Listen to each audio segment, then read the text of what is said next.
Let's speak now to Scott Lucas, who is a professor of international politics at Birmingham University. He joins us now live from the UK. Hi, Scott. Let's just talk about this no confidence vote. Do you think it's, in a sense, very short-sighted of the Conservative Party? We know they're not satisfied with the deal that Theresa May has come up with, but to take her out of the leadership post at this point, is it politically savvy? Well, you'd have to put that question to the no-deal Brexiteers who are driving this.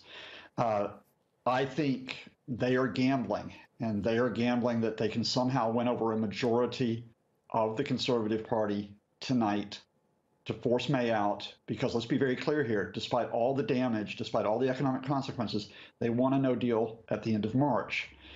But I don't think they'll succeed, and here's why. Because I don't think a majority of the Conservative Party is ready to go off that cliff, and because the only other alternative is for someone to step up, as your correspondents noted, but continue with the plan that Theresa May has been pushing. And that, in a sense, is almost like an albatross, because no one can get that plan through. The EU's not going to move.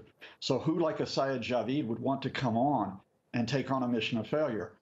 So I think the Conservative Party, except for that hardcore no deal group, they're pretty much stuck with Theresa May, whether they support her or oppose her, all the way until the final, I think, act, at least the final act in the, let's say, initial scene, plays out in March when the UK crashes out of the EU.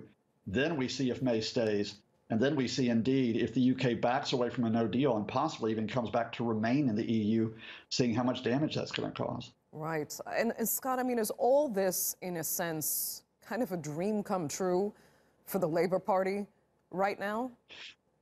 It would be if the Labour Party actually had an idea what it was doing. I mean, the problem for the Labour Party is if it had firmly stood on a plan, let us say, for example, to remain in the EU, or let us say to be very clear about the customs union, very clear about the single market, very clear about freedom of movement, then they would have a plan that they could put to people. But their strategy has been, rather than do that, either because of indecision or they just want to see the Tories hang themselves, they've held back. Jeremy Corbyn's been extremely weak.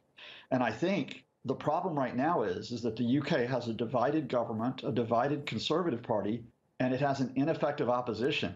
And all of this is going to be that nasty mix that I think is going to lead.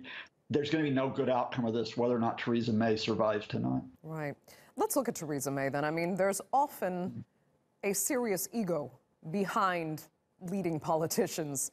And right now, I mean, she said it herself, she's dedicated 40 years to her party and her vision of a better Britain. She's now the Prime Minister. How much is she really thinking about her personal legacy right now? Well, I mean, the storyline here, if you're a supporter of Theresa May, is that she's resilient, she's tenacious. And the upside of that, if you will, is it's not as much about personal ego here as she believes that she has to be in a position to save the country, that her plan's the only one to avoid the catastrophe of the no deal and to uphold, as she sees it, quote, the will of the people from 2016. The downside of that being, quote, tenacious is, look, if you bang your head in a brick wall once, and then you go back and do it a second time, and then you do it a third time, are you being tenacious or just a bit, well, let's say, ill-advised? Okay. Scott Lucas, we will leave it there for now. Thanks so much, as always, for your insight.